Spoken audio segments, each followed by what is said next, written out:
many African countries, and it's being driven largely by women and youth. A few of these trendsetters visited Washington to talk about their work. This is the new generation of youth that is driving technology and innovation in Africa. Here in Washington, at the invitation of the Woodrow Wilson Center, which co-sponsored the event, they came to highlight the latest developments and inspire the next generation. First panel moderator Kevin Urama says youth and women are bridging Africa's digital and technological divide. The youths are very innovative. They are very high-risk takers. They are really evolving different kinds of amazing social innovations that are addressing critical problems. Critical problems like what to do with recyclable waste, which 18-year-old Diana Mungare is solving through her Planet Green organization in Nakuru, Kenya. She says she was inspired by the late environmentalist Wangari Maathai. She's such a great inspiration because when I was growing up, I could see all her efforts and I could say, like, this is something I want to do, you know. Another, how to ensure that Africa's mostly women farmers are paid and their produce sold, which M-Farm is tackling using the mobile technology transfer M-Pesa. Once the woman or the lady farmer subscribes to our system, once she sells through our system, we send money directly to her phone via mobile money.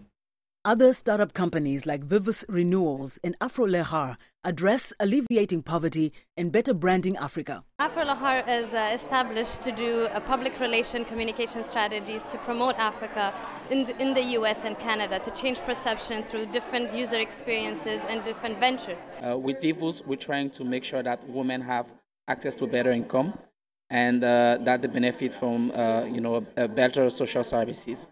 The event also addressed the issue of sustaining the new generation of women and youth to be leaders in science and technology. Panelists urged young innovators to think globally and women in particular to aim higher. Panelists also added the importance of creating innovations that create jobs. It's great that we have people who are energized and want to code and create technology, but if we're not actually creating jobs, if we're not facilitating economic activity, we're really not solving the problems and challenges that we have, namely the youth unemployment. African women will need to embrace development, will need to embrace science and technology, and to empower themselves. Panelist Kevin Urama says sustaining innovation also entails providing a conducive technology environment, which he urges governments to do. The governance issues are also there in terms of recognizing these youths and giving them platforms to express themselves and to be able to be appreciated. And also the market structures are not really very favorable. Well, joining me now in studio is Richard Seshie, the founder of Vivvus, and Liz Ngonzi, an international entrepreneur and currently at Cornell University. Thank you so much for both of you being here today. And I know you're about to jet off somewhere because you're such innovators. I want to start off with you, Richard. You know, you told me something so interesting about how you got started with your company. You were frustrated. Yes, exactly. So I spent some time in India in 2008, and I was frustrated with the high prices of fruits and vegetables. Once I came back into Ghana, and so this sparked an interest to actually investigate the supply chain of agricultural food produce and do something about it. Now, is that the new thinking of the generation of your group right now, that there's a problem, I'm going to fix it, and whether or not it's money related, I'm going to find a way? Yes, absolutely. I think you had that huge interest to do something about it. You recognize that there's a problem, a social problem, and you feel the urge to contribute to that and to make a difference. It's just really inspiring. And I mean, you know, Liz, you've been in the tech world for a long time, and right now you're an entrepreneur in residence at Cornell University, still learning. Over the years, what are you seeing in terms of how really far is Africa in terms of technological advancement, and what are the, you know, aspirations Africa can at least hope for in terms of catching up? Well, I mean, I think this is such an exciting time to be a young person in Africa. I must say that. I think that the fact that there are so many opportunities for young people to express themselves through technology is quite phenomenal. And you and I spoke, the kind of innovations that are coming out in terms of mobile technology and the applications are quite phenomenal. Of course, while we have great applications coming out of the continent and young people are developing incredible technology, we need to learn how to scale. We need to make sure that we can monetize all of these innovations, because at the end of the day, we need to be able to create jobs, we need to facilitate economic activity and help to move the continent forward economically. And I really do believe the opportunity does lie in entrepreneurship, and technology is definitely a great way to do so. Now, what do you see in terms of governments being able to facilitate that and make that happen? The last comment we ran from Mr. Rama was that the capacity is an issue, and that governance recognition sometimes of youth's ability.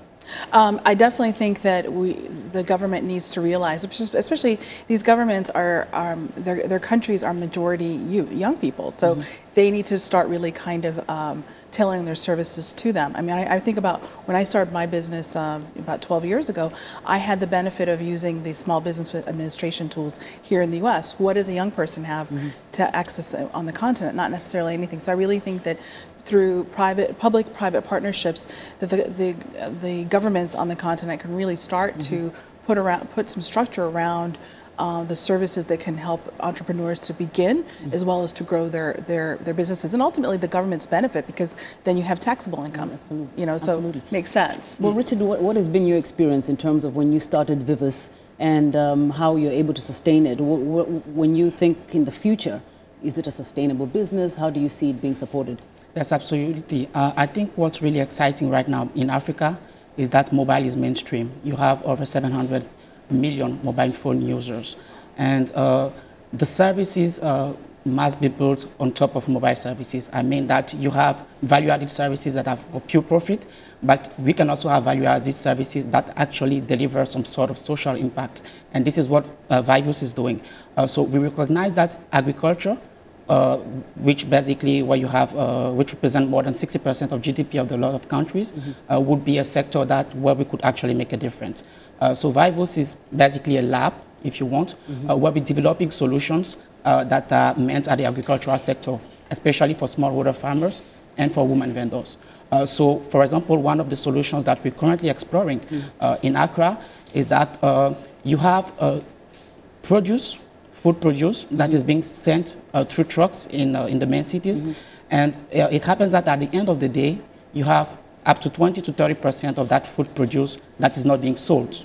Right, so that's where you're able to help in the distribution of it. We only have a few seconds left, but tell me, Liz, your prospects that you have for Africa. You see both sides. Right. You see what's going on here, what's going on in Africa. How do you see that linking? I'm really excited. I'm excited because not only are young people coming up with some amazing innovations, the innovations that they're coming up with can have a global influence. And I was talking about Ushahidi. Yeah. Ushahidi was created in Kenya. In Kenya, and it was used here in the US elections. Mostly recently used. So that's exciting. Thank you so much. Absolutely. Richard, are you proud of yourself? Absolutely. Well, we all are too. Thank you so much. Thank you. Thank you. That's Liz Ngonzi and Richard Seshie joining us here on Africa 54.